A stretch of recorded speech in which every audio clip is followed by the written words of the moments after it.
ഇന്നലെ ഗ്രൗണ്ടിൽ വെച്ചിട്ട് ഒരു ഫുട്ബോൾ ഇൻഫ്ലുവൻസർ എന്റെ അടുത്ത് വന്നിട്ട് മറ്റേ ക്രൗഡൊക്കെ ഇങ്ങനെ നിൽക്കും. Don't tell me you said Ronaldo is from Argentina or something like that. ഇല്ല, അത്രയും പോയില്ല. കൊറേ കാണികൾ അങ്ങനെ ഇങ്ങനെ ഭയങ്കര കളി ജയിച്ച നമ്മൾ ആറാടി നിൽക്കുകയാണ്. അപ്പൊ മറ്റേ ഇൻഫ്ലുവൻസർ വരുന്നു, ബ്രോ നമുക്ക് ഇങ്ങനെ ഇങ്ങനെ ഇങ്ങനെ. ഒരു ഫണ്ണി ചോദ്യമാണ്. നമ്മുടെ കോഴിക്കോട് ടീമിലേക്ക് ഒരു വേൾഡ് ഫുട്ബോളിൽ നിന്ന് കുറച്ച് 3 പ്ലേയേഴ്സിനെ എടുത്താൽ ആരെയൊക്കെ കൊണ്ടുവരും? 3 പേരുടെ പേര് ലൈവ്. ഈ ക്വസ്റ്റ്യൻ എന്നോട് പറഞ്ഞില്ലായിരുന്നു. ഭാഗ്യത്തിന് എനിക്ക് വിരാട് കോഹ്ലി, സഞ്ജു സാംസൺ, രോഹിത് ശർമ്മ.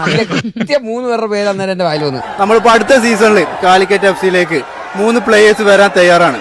അതായത് വേൾഡ് ലെവലിൽ ഏത് പ്ലേയേഴ്സും വരാം. ബേസിലായിട്ട് ചൂസ് ചെയ്യാം 3 പ്ലേയേഴ്സിന്. വേൾഡിൽ ഏത് 3 പ്ലേയേഴ്സിനെ ചൂസ് ചെയ്യാം? അങ്ങനെ അവരാരും, ഞാൻ പറയുന്ന ആരും ഇവിടെ വരാൻ പോകുന്നില്ല. ജസ്റ്റ് ഒന്ന് Neymar, Messi, Ronaldo. Neymar, Messi.